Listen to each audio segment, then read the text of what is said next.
टिकाबाली college रे विकसित भारत युव संसद कार्यक्रम अनुष्ठित हो जाइछे।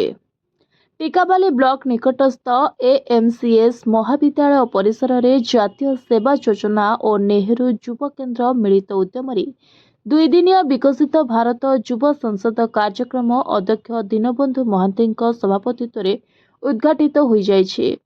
एथिरे मुख्य अतिथि भाव में स्थानीय टिकाबाली गोष्ठी उन्नयन अधिकारी नारायण दीक्षित, मुख्य वक्ता भावे चकापात गोष्ठी उन्नयन अधिकारी हृदय रंजन साहू, सम्मानित अतिथि भाव में नेहरू युव केन्द्र युव अधिकारी नवनीत कुमार, कंधमाल जिला कार्यक्रम अधिकारी डॉक्टर नलिनी कुमार पाणिग्राही, बौद्ध जिला कार्यक्रम अधिकारी डॉक्टर मनोरंजन घड़ी जोग देथिले।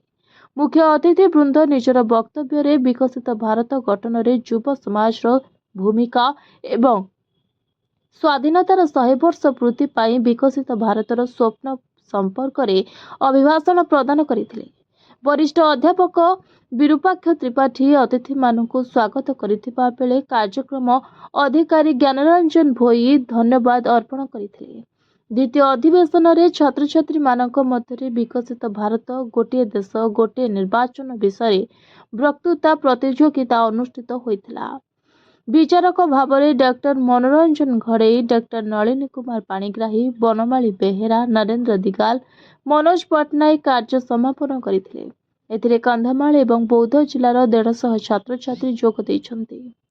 Kandhamal Tikabali Kuna Digal report, voice of Odisha live.